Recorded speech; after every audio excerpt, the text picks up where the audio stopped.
Welcome to a special edition of Cape Ann Today. Heather and I have an incredible interview for you.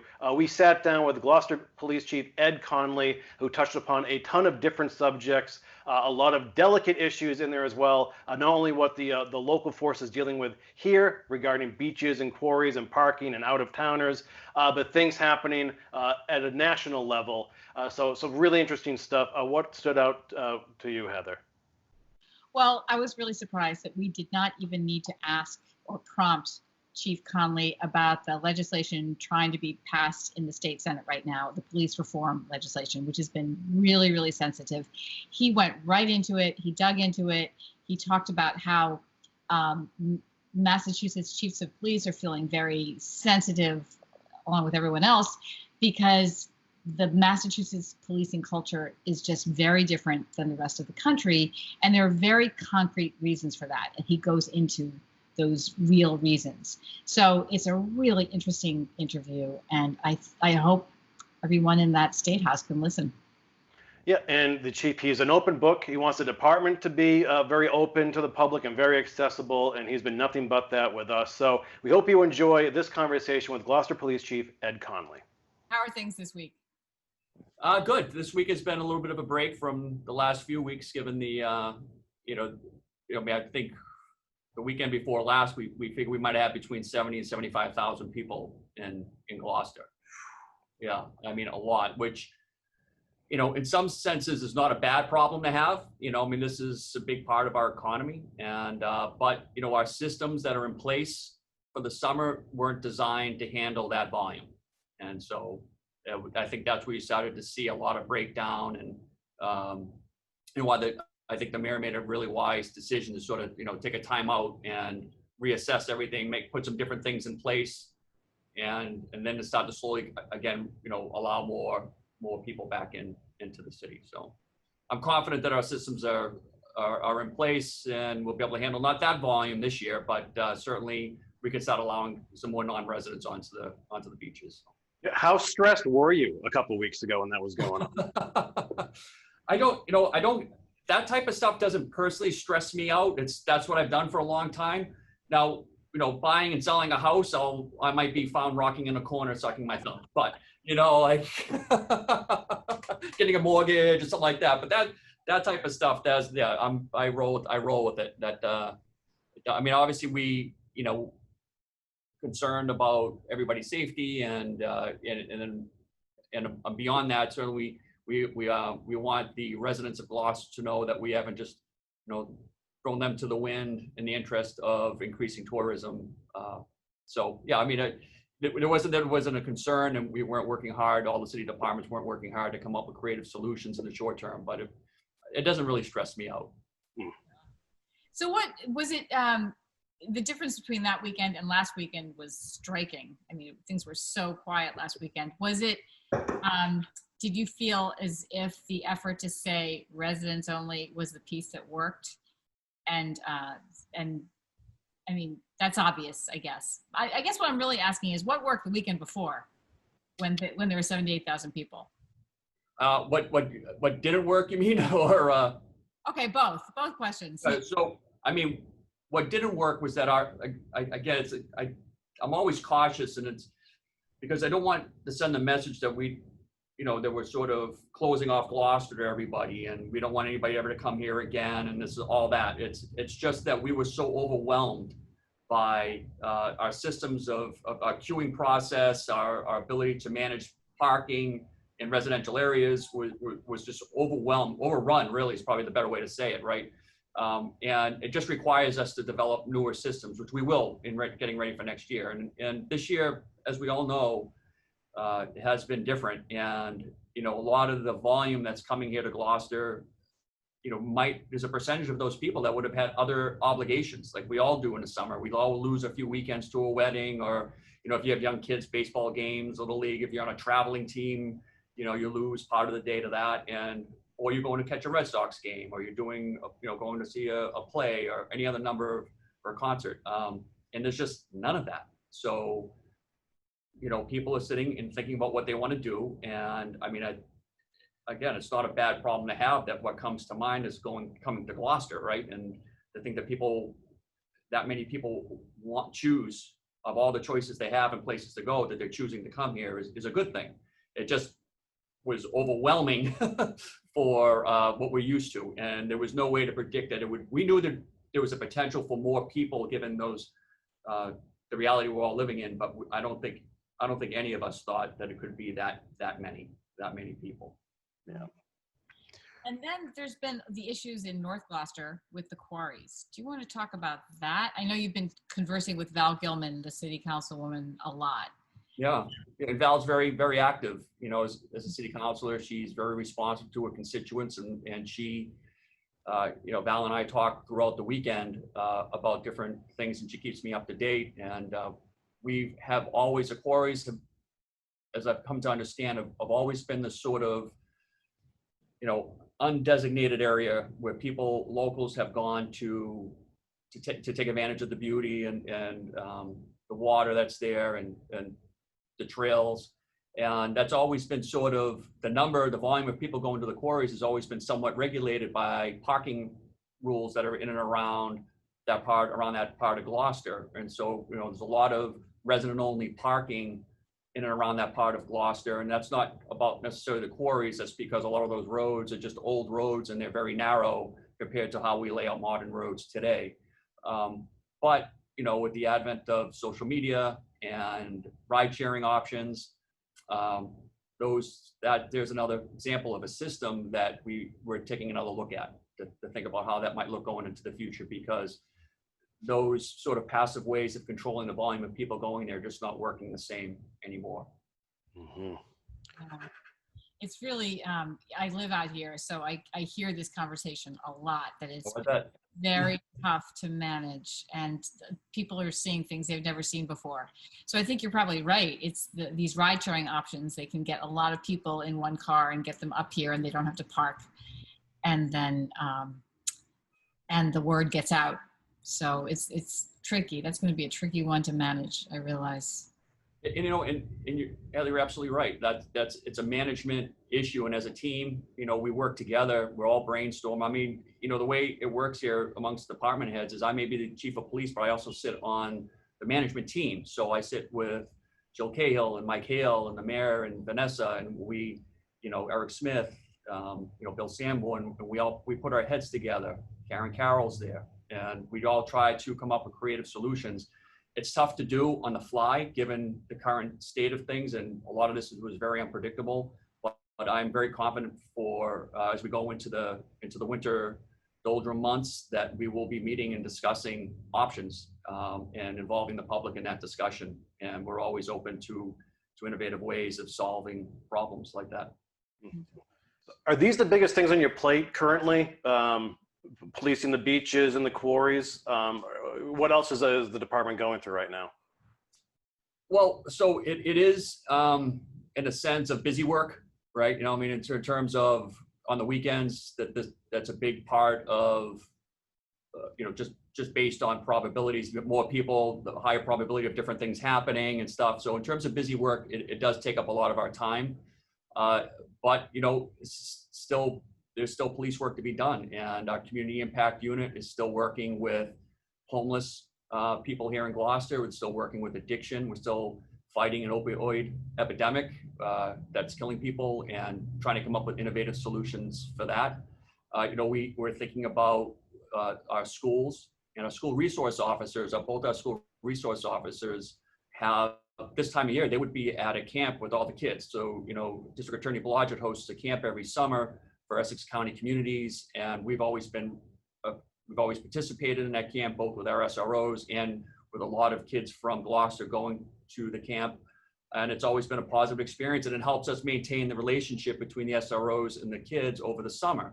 So camp, of course, has been, we can't have it. You know, I know how disappointing that was to District Attorney Blodgett, and our SROs could have been just kind of sat back and said, well, we're not doing camp. I'm going to take some time off, take some vacation this year. But instead, they put their heads together and came up with a creative way to continue to engage the kids within their schools. And they've started SRO gaming, and they've been playing video games. Usually it's one night a week with kids, students from the various schools who get permission from their parents, and they're able to get online with the SROs, and they all have the headsets on. So it's not just gaming, it's talking. There's also a message board, and it's just really taken off. I think I met with Mike and Pete yesterday, and their last count was 200 kids. And actually a mother had reached out to them and shared a story that her son, who's been reluctant to engage in things in and around the school in the past, has really been engaged in this. And it's been a home run for her, because her son's actually take some time during the week to practice to beat either Mike or Pete, which is not a difficult thing to do. But not Mike, I know that. Actually, I could take advantage of this time to put a teaser out there and say that I don't know if you saw the first video they did for SRO Gaming. I don't know if it was the Mario Kart video that went viral on.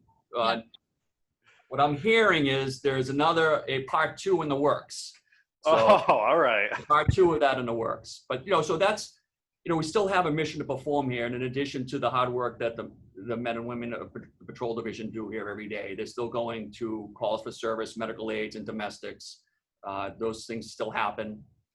And then certainly there's a national debate going on and around policing and the impact that has on the officers here, and morale is something that I'm very mindful of. Mm-hmm. So how is the morale there regarding the police reform legislation? Well, I think here we have a tremendous amount of support up here in Cape Ann, both the political structure here locally with the mayor's office, and certainly at the state level. We have at the city council level, and I remind them of that a lot of people understand that the work that they do here, particularly with the community, has been recognized nationally. I mean, some of these things that people are talking about, we've been doing for a long time. I think the frustrating thing for not just here in Gloucester, but in Massachusetts police officers, is that we're sort of feel like we're being thrown in with being compared to other departments across the country, which each state is almost like its own mini country with its own set of laws and its own culture and its own priorities. And here in Massachusetts, police reform has been a priority for us internally in terms of Chiefs of Police Association for a very long time. So some of these issues that are coming up regarding chokeholds, for example, we haven't taught chokeholds here for, I can't remember, I've been a cop for about 28 years, and I've never been taught to use a chokehold. They've been banned in our use of force policies. The only time a chokehold is authorized here in Massachusetts is if you are fighting in a fight for your life. So if you were in a fight with somebody and you would have been authorized to use deadly force, but say your firearm malfunctions or it gets pulled and thrown and you don't have access to it, just like any one of you, it's the same applies. It's not just a police rule, it's a human being rule that you do what you can to defend your life. And you could use one in that circumstance, but we've never authorized nor trained our officers to use them as what we call compliance techniques, where you're using it to get someone just to comply with what you're telling them to do. Mm-hmm. In the post system, this certification system that there's a lot of talk about at the legislative level. And in fact, the governor's bill includes some language about a post system. And the chiefs of police have actually forwarded legislation for the last 7 years. We've been pushing that system. And it makes it almost, if you watch the news or read the media, it almost seems like it's being forced upon us, but really we've been asking for it for a long time. And then, there's a big misconception with qualified immunity and what that means. I think, just in some conversations I've had with friends who aren't involved in law enforcement, and I think there's this sort of belief that it's immunity, like you have some kind of absolute immunity, you can't be sued. And I can promise you, if you've been a police officer long enough, you will be sued at some point in time. Perhaps more than once. And all qualified immunity stands for, if you can figure out two people who can agree exactly what it stands for, which is difficult to do, but it basically stands for the idea that a police officer acting within the scope, not just a police officer, a teacher, a firefighter, a public nurse, for example, or a public official, acting within the scope of their duties within policy that's been written for them, if they've taken an action that falls in within that criteria, that it's difficult to get the suit beyond the initial sort of phase. And all that is saying is that we're going to train up people to do a job. We're going to ask them to do a difficult job. We're going to put policy in place that tells them how to do that job. And if they follow all those rules, then they shouldn't really be personally held accountable. But if a police officer or anybody, a teacher, a firefighter, anybody acts outside the scope of that, which I think is what we usually see when we see bad things happen on TV, right, with police officers, they're acting outside the scope of their training. That doesn't protect them. Qualified immunity doesn't provide any protection for that. It's more about these sort of low-level lawsuits that just saying you have to have a little bit more merit to get to the next step. So this has taken a lot of time to explain this to people who, and I try to do that on a one-on-one basis. I always like coming on this show or doing other venues where I'm always open mic, ask me whatever you want, pre-planned questions, because I feel like that's the way to get the word out. No, we really value what your accessibility and your openness regarding these issues. So it's really a tough one. We've spoken to Senator Tarr, who was working on the Senate version of that bill, and you probably heard him say it's been the hardest time of his life in the Senate, really. He doesn't remember a time that was so difficult. Right. To pass this legislation. So. And he's been great. I mean, he's always accessible for us to call, and he has been reaching out and talking to the Mass Chiefs. And some of this is the sausage making, right? You got a Senate bill, you got the House bill. They're not exactly, the governor's got a bill, and at some point, all those three are going to collide and need to be reconciled. And I think that's where it's going to be really interesting to see, can we bring this back to a reasonable position? I took part in a press conference earlier this week that occurred, that was put on by the Mass Chiefs. And that's sort of been our message from the beginning, is that we really haven't been consulted. And this isn't about Senator Tarr either, because he, like I said, I can call him, he picks up the phone right now. He's very accessible to his constituency for sure. But on a more of a statewide level, we have a legislative committee that is knowledgeable. My former chief in Chelsea, Brian Keyes, is actually the chairperson of that committee. And really, hasn't been a whole lot of talking and listening back and forth. At least that's what I'm hearing from them. And that's unfortunate, because you could put things in motion that seem to make sense without understanding the unintended consequences. And there are some things in that bill that, I'm not being hyperbolic when I tell you, if passed, would have they won't be fixed until I pass my career. I mean, it could have a real devastating effect on law enforcement. In fact, one thing I've sort of said tongue in cheek is one part of that bill that's missing is a plan for a draft. So as a law enforcement professional, we already have a difficult time recruiting qualified people. And you're going to make the job less appealing to somebody to take on a lot of risk, not a lot of backing, and then every so often to be perhaps, placed in this circumstance where you're being, kind of lumped in just because of the clothes you wear to work, to some horrific thing that happened 1,100 miles from here. I don't know what I would tell my son. I should probably tell him the same thing my dad told me, which was to be a fireman. But I worry about that. I think that seems to be counterproductive to what we're trying to do, which is to increase the professionalism of police officers and being able to recruit, train police officers who are capable of making really good decisions under difficult circumstances. And if you make the job that nobody's going to want it, well, you're going to have a draft, because we have to fill these positions. It's critical. It's public safety. So Chief, let me ask about your thoughts on federal agents policing at a local level. I don't even know how, and I'm asking to be educated. I don't even know how that comes about. Can a local agency ask for federal help? Does a state have to ask for federal help? Is it just mandated from up above? How does that work, and your thoughts on that? Right. So, it's kind of, there's a lot going on. That kind of took me by surprise. All of a sudden, Twitter was blowing up, and I got some emails and text messages about the secret army, the secret, federal special ops army. Black ops are out there. Black ops army. I could just tell you from from someone who's part of, higher level conversations amongst law enforcement in the state, there's no evidence at all that is what's happening. That there is some sort of secret force that's going to infiltrate and really kind of take over, right? Where are these people right now hiding out? Like where's it? I mean, just think about the number of people it would require to do that. And where are they today? They're not hiding, right? So in terms of your question, though, we have federal partners for sure. We work with the ATF, we work with the DEA, the FBI, we work with federal marshals.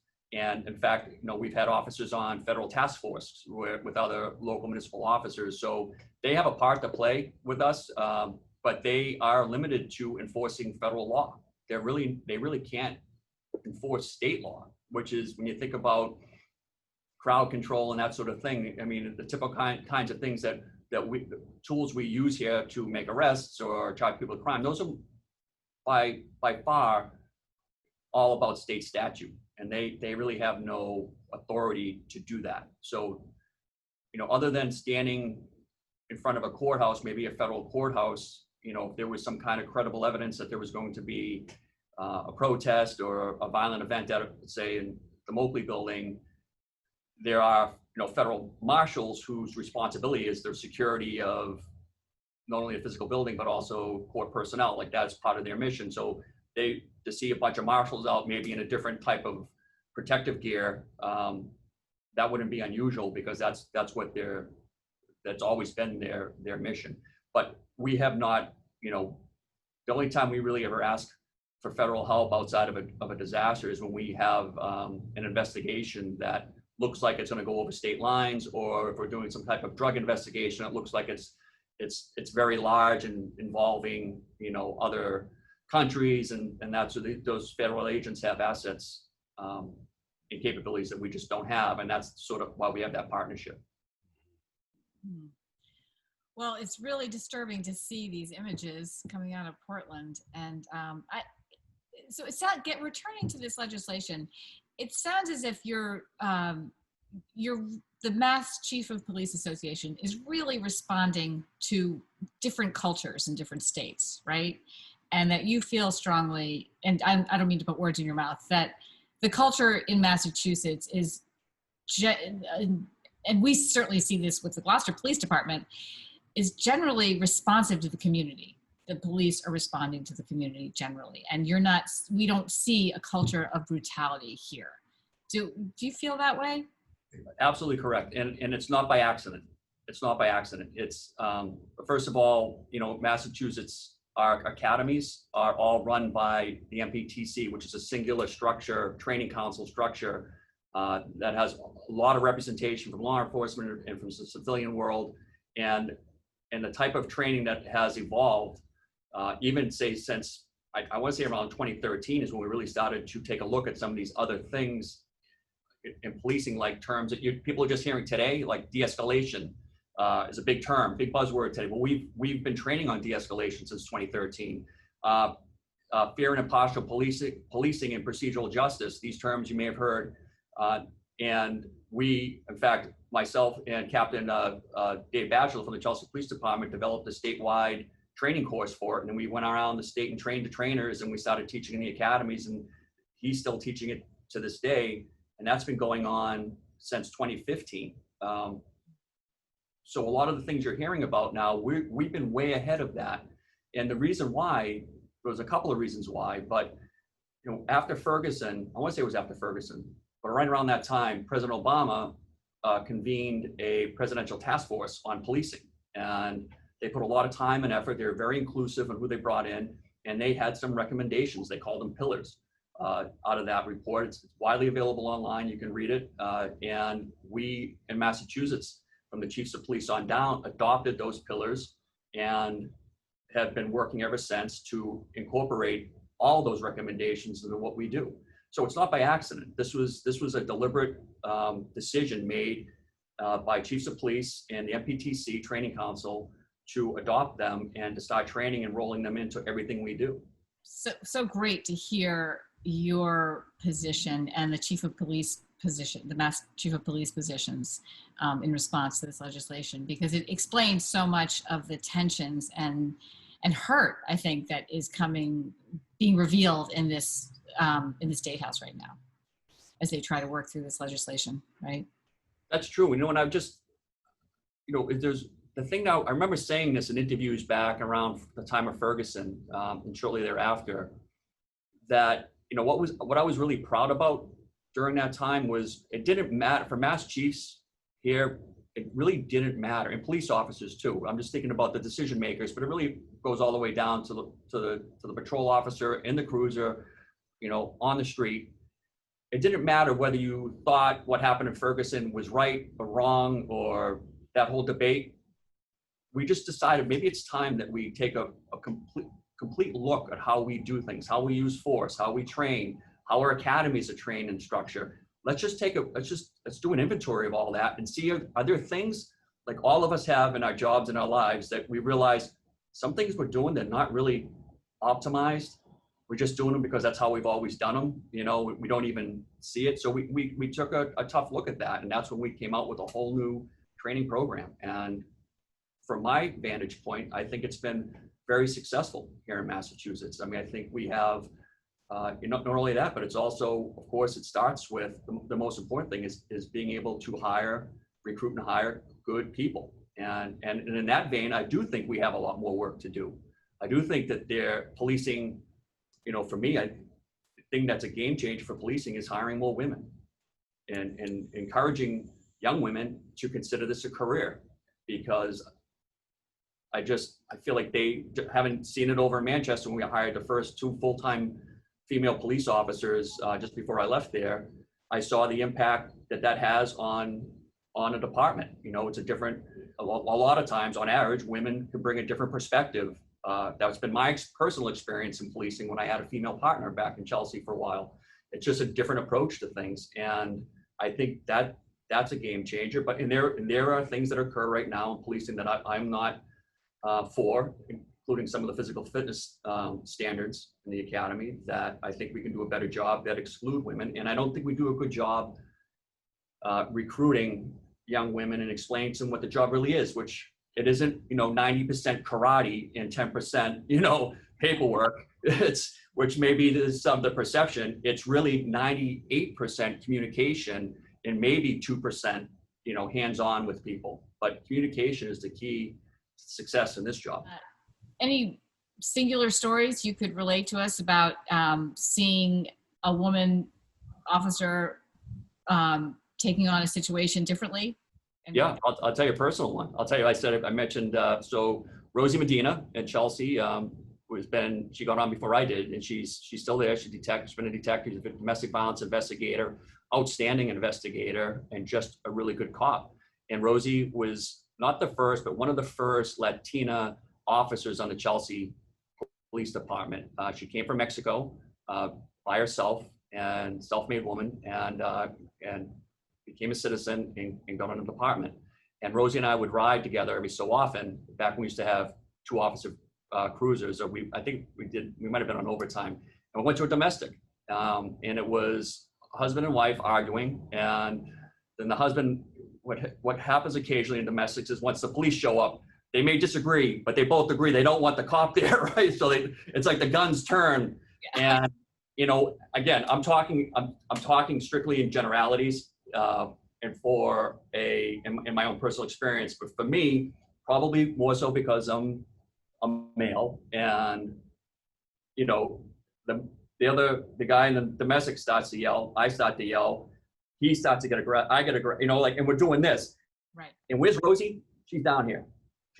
She's just like chill, listening. And then she just says like a few words, like, why don't we all just relax and we talk? And just the way she approached it, it just totally deflated what probably was a bunch of male ego filling into a room, right? And it just took a different, and then she started talking to him, and she started talking, and then we separated, and we did what we were supposed to do, we separated them, we got statements, and it just totally, what we would say today, de-escalated the entire circumstance. And again, there's a lot of generalities, gender generalities thrown in there, which I'm mindful of, but that's been my experience. And I think on average, when I've seen it even over in Manchester, where you see that women can bring a different perspective to, Officer Locke and Gilson over there. You have a smaller department, you have 8 full-time patrol officers, and 2 of them are women, a quarter, 25% now. It's going to have a change on the culture. And I think that's important. I see it here in Gloucester, we have 2 female officers, and I think we're just bringing on a new reserve female officer that we hope to bring on here in the coming years.